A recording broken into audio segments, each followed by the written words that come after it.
I was desperate. Sick and overwhelmed, Lyme and co-infections were literally eating me alive. A college lacrosse player, I was fast and strong, 6 feet tall, weighing 225 pounds, and running a 40-yard dash with NFL speed. I outworked everyone I played with and against, imposing force on players that defended me. I bowled my way to the goal and shot 80-plus miles per hour with both hands. 3 years later, I'd lost 50 pounds of muscle, my physique wasting away, my feet, my legs, and eventually my entire body hardening, becoming calcified. Muscles and skin were painful to the touch. On a scale of 1 to 10, my pain level was a 10 daily. I reluctantly forced myself to get physical body work treatments 3 to 4 times per week. The purpose of the physical treatments was to break up the massive knots growing all over my body. Massage, chiropractic, physical therapy, MFR, acupuncture, on and on. Physical body work was one of the most important aspects of my healing. During physical treatments, I grimaced in pain. I slid off the table, wiggled, writhed, but ultimately needed the help. I did not want to be there. Healers took pity on me, going out of their way to help. Even the slightest pressure felt as if someone were sticking their finger into an open wound. I'm sure I wasn't a pleasure to work with. My feet felt like they had hot pokers stuck into them, on fire, and they had the texture of a Nestle Crunch bar to the touch.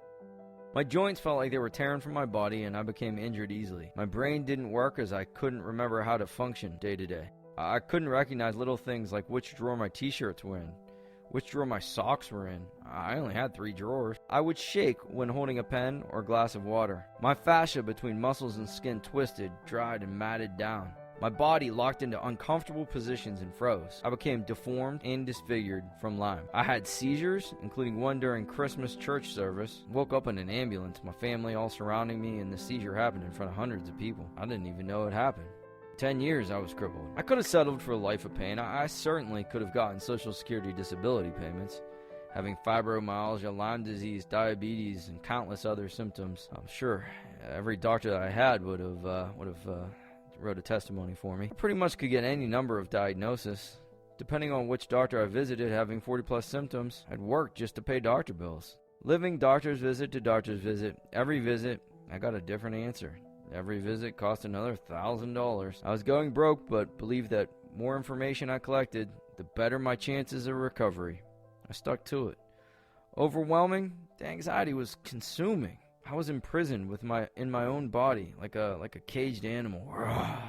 My rage built and built. I exploded with anxiety. Dark and violent thoughts just filled my mind as I resented healthy people who took their lives and their health for granted. Most people disgusted me. I was a breath or two from snapping violently. I was dying, contemplating suicide, crashing fast. How could I be getting worse, barely hanging on when I was seeing the best of the best Western medicine doctors in Pittsburgh, Ohio, New York City, but I was still dying. Up until age 25, I imposed my will on the world. Now I couldn't walk to the end of the block. The world became nearly impossible for me to navigate. No longer was I imposing my force on the world. I was forced to constantly react to whatever came next.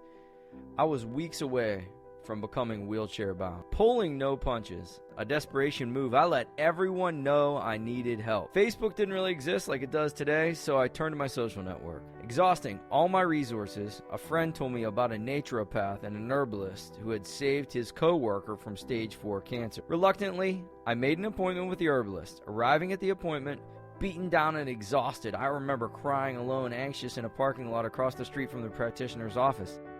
I did not want to go in.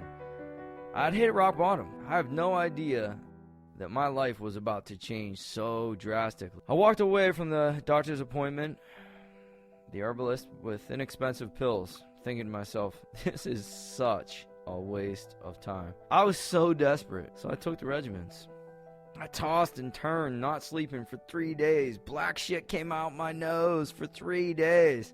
I went through 3 boxes of tissues in 3 days. After spending more than $100,000 on expensive supplements, my catalyst for change was a $13 bottle of pills. Blew my mind. The regimen supplement was SPK from Kroger Herb. A big win. SPK was my hope. I got what I needed in the 23rd hour, as I couldn't take much more. Harnessing every asset I could muster, I waged war on the bacteria within me. With a vengeance, I focused on killing my Lyme daily. I developed a me against the Lyme attitude. I couldn't wait to get the Lyme bugs out of my body. Change occurred drastically from that day on. Finally, the competitor in me was able to identify an outlet. I focused my hatred on my Lyme. I beat back Lyme, broke it up, broke it down, dissolved it, disintegrated, and bound the toxins that were suffocating me. Things were changing. I couldn't wait to become a day better each day.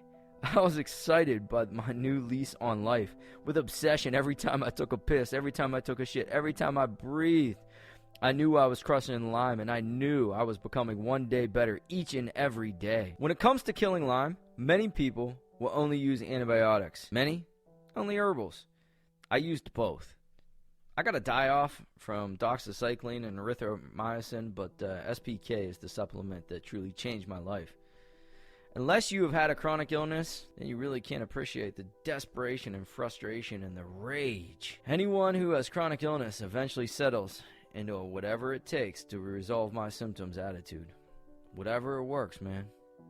Whatever works. Antibiotics are powerful, but they're so powerful that they wreck your gut.